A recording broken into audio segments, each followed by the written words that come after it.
정말 골치가 아프시죠? R&D 예산 때문에. 예, 뭐 어려움도 있지만 보람도 있습니다. 지금은 문학하시는 분들까지 R&D 예산을 걱정하는 시대가 됐어요. 오늘 아침에 국가연구개발 예산 삭감과 우리의 미래라고 하는 그 한겨레에 실린 김탁환 소설가 김탁환 씨의 칼럼인데요. 되게 정확하게 제시를 해놨습니다. 과학기술은 미래다. 미래를 생각하는 사람들은 누구든 이 과학기술에 관심을 갖지 않으면 안 된다. 그런데 지금 우리나라에 과학자들이 그 미래이기 때문에 이 성공을 단번에 하려고 하지도 않고 거듭된 실패에도 좌절하지 않는다. 그리고 여기에 이제 이게 중요하죠. 연구개발에는 막대한 예산이 필요하다. 이 문과 사람들도 다 여기 관심을 가져야 되는 이유를 쭉 칼럼이 쓰고 있거든요. 이거 한번 꼭 살펴보시고요. 왜 이런 상황까지 왔을까에 대해서 정말 진지하게 고민을 좀 해주시면 좋겠습니다. 장관님, 과학부에서 매년 국가 과학기술 혁신 역량 평가 보고서 작성하시죠? 네. 어떨 것 같습니까?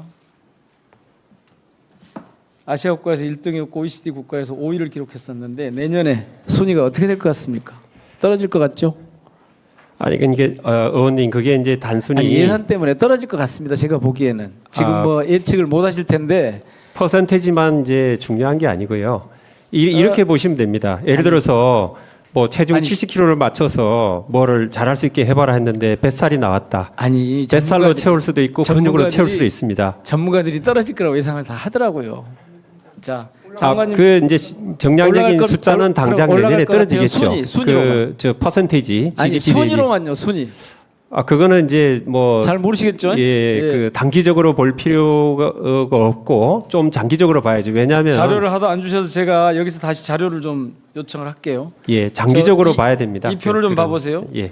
이 표를 보시면 아시겠지만, 아니, 요 다음, 16번 6월 30일에 원래 통과하기로 했었는데 6월 26일에 운영위에서 국가심 운영위에서 의결한 안 있죠. 그거 하고 두 번째는 새로 국가심에서 의결해서 R&D 예산 기재부에 제출한 거 있죠. 그리고 마지막으로는 기재부가 국회에 제출한 정부안, 이 세 가지를 좀 자세히 주시라고요. 그래 어떻게 변화가 되는지 알 수 있을 거 아닙니까? 그거 주시고요. 그 다음에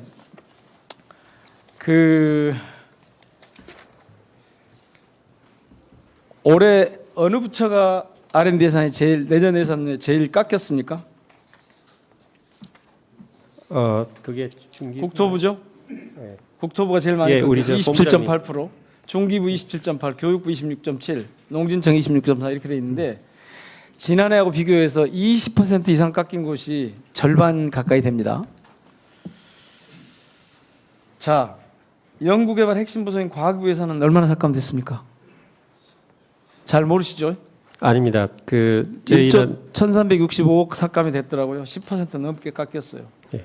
없어졌거나 통합된 세부 사업이 몇 개나 됩니까? 없어졌거나 통합된 세부 사업. 그게 아까 108개라고 우리 얘기한 과기부 거요. 과기부 거. 과기부 거. 예, 장관님 거. 7건인데요. 이렇게 되다 보니까 대통령이 말 한마디 해서 지금 R&D 예산, 그러니까 과학기술계가 난장판이 됐어요. 그래서 현장이 정말 난리가 아닙니다. 특히 출연연이 심각하던데요. 쭉 들으셨죠? 올해 8월부터 시작해서 9월까지 한 달간 곳곳에서 연구자들이 성명서 내고 의견서 내고 하는 거 쭉 보셨죠? 핵심이 뭡니까? 핵심이 그 내용들에 보시니까 장관님 보시기에. 예, 뭐 그동안 이제 연구비에서 뭔가 이렇게 이제 줄어들었다. 근거 없이 줄이느냐가 핵심이죠. 그냥 줄어들었다가 아니고 왜 아무런 근거도 없이 줄이느냐, 이게 핵심이에요. 의원님. 자, 그래서 많은 분들이요. 제가 출연전에 대해서 엄청 말씀을 많이 하셨습니다. 자, 문제 있다고. 그래서 제가 그런 부분을 연구자들한테 이번 기회에 이제 제대로 개선해서 정말 연구다운 연구로 만들어 가려고 하는 과정입니다. 그래도 과정입니다. 이런 경우는 지금까지 예. 없었습니다.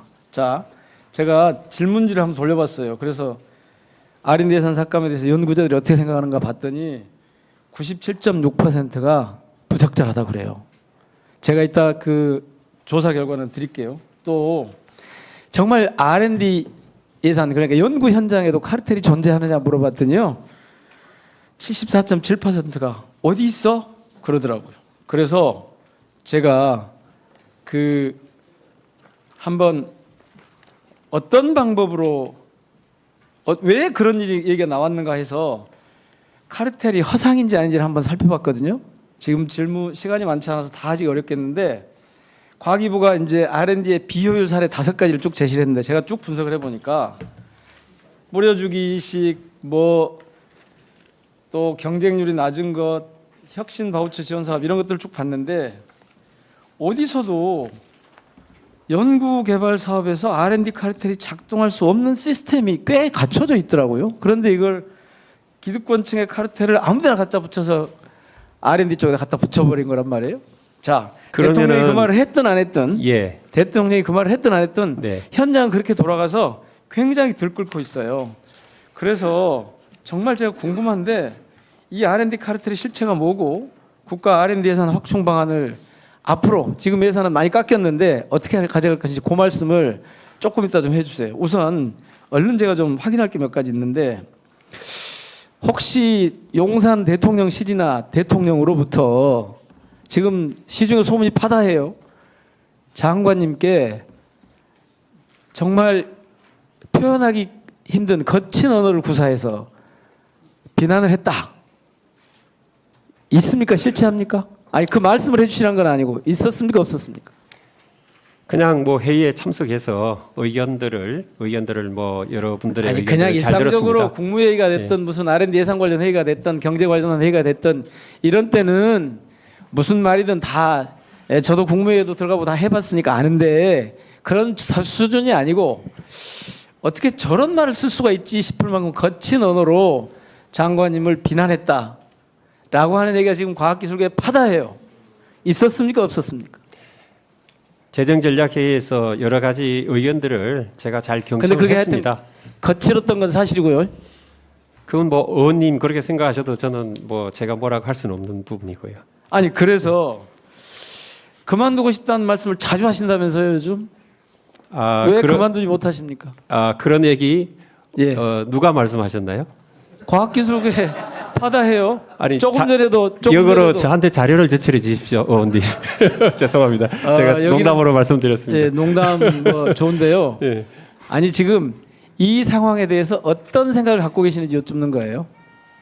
예, 그렇지 않고요. 장관은 하루를 하더라도 정말 무거운 책임으로 해야 되고요. 저는 진짜로 진심으로 그렇게 생각을 하고 지금까지 하고 있습니다.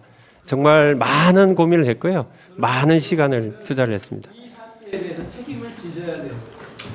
R&D, 국가 R&D 예산, 국가의 미래를 결정하는 소설 가득까지 나서가지고 걱정하고 있는 이 사태에 책임을 지셔야 된다.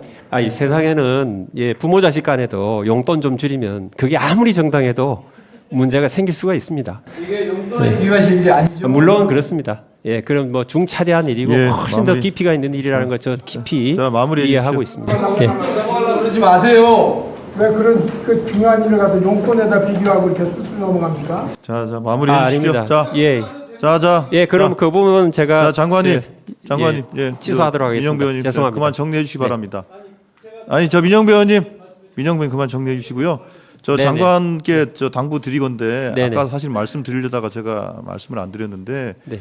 의원이 이제 질의를 하다가 답변을 하려고 하는데 또 질의 재차를 하실 때가 있지 않습니까? 네. 그럴 때 좀 멈춰 주세요. 그래야 다음 질의를 장관님도 들으실 수가 있고, 그리고 나중에 만약에 필요한 답변이 좀 부족하다 그러면 요청을 하시면 답변 기회를 드릴 테니까 예, 의원님들이 질의할 때는 같이 말을 섞이면 서로 간에 의사 전달이 안 되니까 그렇게 해주시길 바라겠고, 뭐 여유가 있어지신 건 좋은데 그렇다고 지나치게 여유가 좀 없습니다. 지나치게 가볍게 하시지는 말아주시기 바라겠고요. 죄송합니다. 예. 양해를 구하겠습니다. 그리고 민영배 의원이 그 대통령 주재 회의 험한 얘기가 오간 거에 대해서 또 인정도 안 하시면 또 부인도 안 하시네요.